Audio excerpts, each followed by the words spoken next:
नमस्कार, मेरा नाम रोहित वर्मा है। आप देख रहे हैं SPN9 न्यूज। दिल्ली के निर्भया कांड के बाद कानूनों में सुधार के बावजूद रेप की बढ़ती घटनाओं ने सरकार और पुलिस को कटघरे में खड़ा कर दिया है। उत्तर प्रदेश और राजस्थान में रेप और हत्या की घटनाओं ने इस मुद्दे को सुर्खियों में ला दिया है। आखिर महिलाओं के खिलाफ ऐसे बर्बर मामलों पर अंकुश क्यों नहीं लग पा रहा?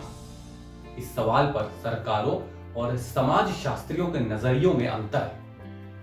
मुश्किल यह है कि सरकारें या पुलिस प्रशासन ऐसे मामलों में कभी अपनी खामी कबूल नहीं करते। इसके अलावा इन घटनाओं के बाद होने वाली राजनीति और लीपापोती की कोशिशों से भी समस्या की मूल वजह हाशिए पर चली जाती है। यही वजह है कि कुछ दिनों बाद सब कुछ जस का तस हो जाता है। वर्ष 2018 में हुए थॉमसन राइटर्स फाउंडेशन के सर्वेक्षण के मुताबिक लैंगिक हिंसा के भारी खतरे की वजह से भारत पूरे विश्व में महिलाओं के लिए सबसे खतरनाक देशों के मामले में पहले स्थान पर रहता है। वैसे रेप के सरकारी आंकड़े भयावह हैं।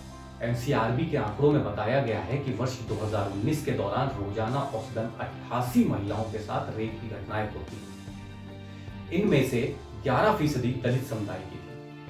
लेकिन साथ ही ये याद रखना होगा कि खासकर ग्रामीण इलाकों में सामाजिक वर्जनाओं के चलते आज भी ज्यादातर मामले पुलिस तक नहीं पहुंचते। इसे स्थानीय स्तर पर ही निपटा दिया जाता है। ऐसे में जमीनी आंकड़े भयावह हो सकते हैं। ऐसे मामलों को दबाने या लीपापोती की कोशिशों से अपराधियों का मनोबल बढ़ता है और वो दोबारा ऐसे अपराधों में जुट जाता है।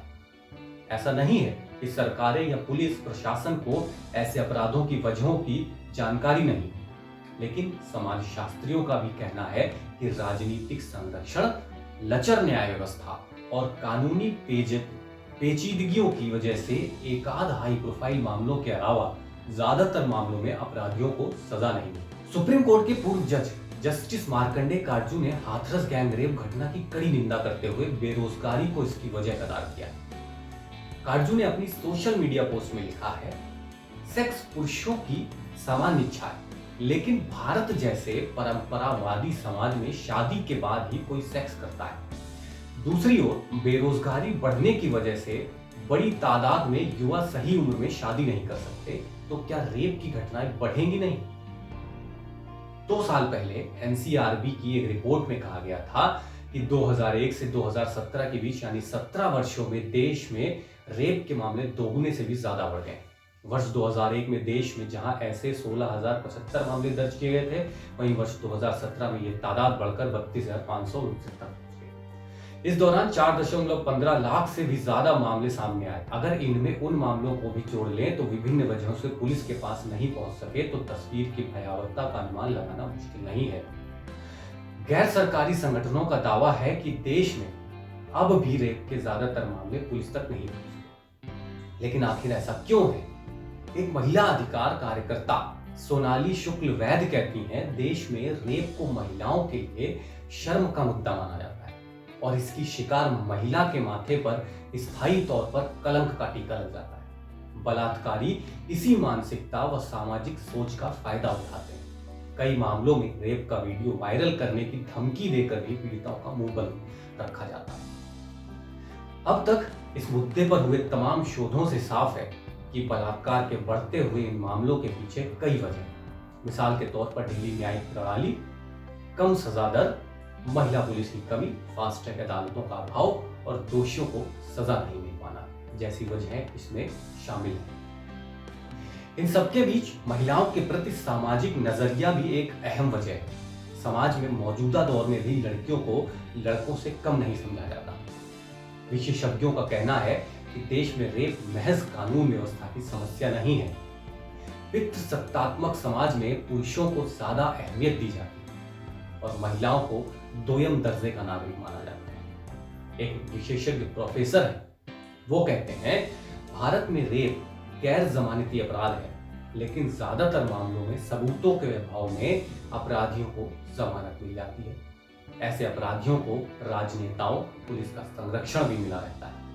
न्यायाधीशों की कमी के चलते मामले सुनवाई तक पहुंच ही नहीं पाते।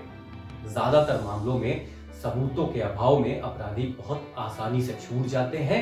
इसके अलावा आज भी ऐसे अपराधों के बाद पीड़िता की तरफ उंगली उठती है। इससे अपराधियों का मनोबल बढ़ता है। विशेषज्ञों का कहना है कि अपराधों को कम करके दिखाने की पुलिसिया प्रवृत्ति भी काफी हद तक ऐसे मामलों में जिम्मेदार है। हर जगह पुलिस में जवानों और अधिकारियों की भारी कमी है। ऐसे में पुलिस किसी भी मामले की समुचित जांच नहीं कर पाती। नतीजतन सबूतों के अभाव में अपराधी बेदाग छूट जाते हैं। पुलिस सुधारों की बात तो हर राजनीतिक दल करता है, लेकिन उसे लागू करने की इच्छा शक्ति किसी में दिखाई नहीं देती। नतीजतन अंग्रेजों के जमाने में नियम कानून अब भी लागू है। समाजशास्त्री और महिला अधिकारों के लिए लड़ने वाले डॉक्टर सुकुमार घोष कहते हैं, अवैध गर्भपात की वजह से पुरुषों और महिलाओं की आबादी के अनुपात में बढ़ता अंतर भी ऐसे मामलों में वृद्धि की प्रमुख वजह है। देश में 112 लड़कों पर महज 100 लड़कियां हैं। ऐसे में हरियाणा में रेप के बढ़ते मामलों से हैरत नहीं होती, वहां आबादी के अनुपात में अंतर सबसे ज्यादा है।